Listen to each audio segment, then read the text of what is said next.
Alors Olivier, il y a la dernière partie, c'est la quatrième pilier ou l'avant-dernier, je ne sais plus. C'est l'avant-dernier. L'avant-dernier. Donc on a parlé aujourd'hui, maintenant on a parlé de la partie valeur de la plateforme.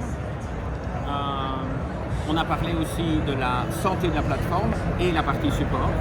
Il nous reste deux piliers. Un qui est l'adoption de la plateforme et le dernier qui est les experts on demand.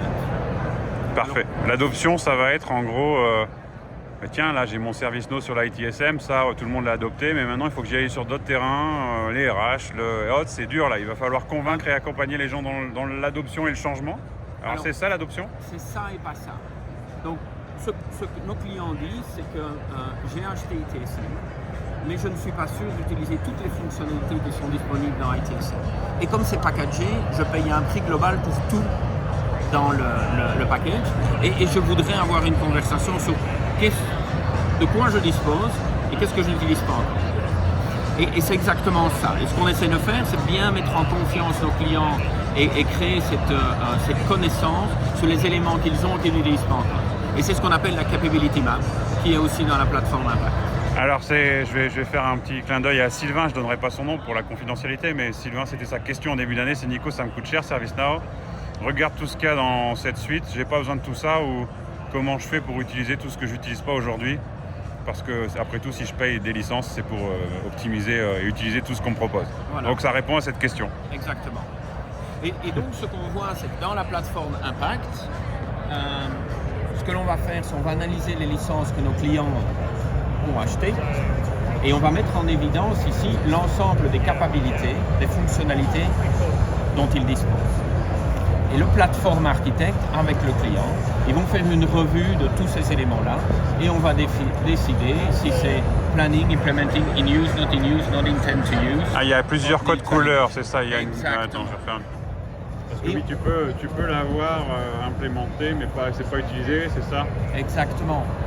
Et tous ces éléments-là, alors ici c'est relativement simple parce qu'on n'a pas beaucoup d'éléments, mais on peut aussi faire un drill down pour ITSM par exemple. Okay, on a tous les éléments d'ITSM. Et à partir de cette conversation de nouveau, ce que le platform architect va faire, c'est qu'il va créer une Product Adoption Roadmap. Ah, la roadmap vient finalement de la stratégie d'adoption. Exactement.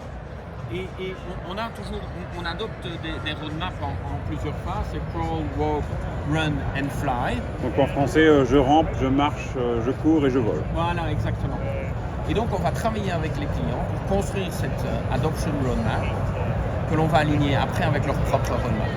Mais ici dans la plateforme, avec le platform architecte, on va travailler sur les éléments qui font sens par rapport à ce qu'on a identifié dans les business objectifs, et les business objectifs qui vont définir la valeur.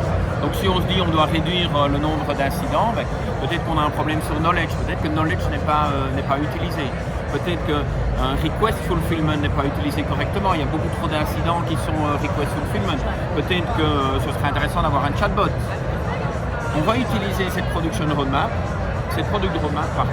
pour travailler avec le client et le pousser à maximiser l'utilisation qu'il a de ServiceNow et des features qu'il a acheté. Ouais. Ok? Parfait. Ça, c'est pas mal du tout. C'est vraiment un truc très très puissant. C'est très propre, c'est simple. Je veux dire, c'est graphique, c'est beau, c'est simple et ça va direct droit au but, quoi. Ce que nous avons aussi rajouté dans la plateforme Impact, parce qu'on sait que c'est certaines fois un problème pour les clients, alors on peut le trouver dans les instances, c'est tout ce qui est le subscription model.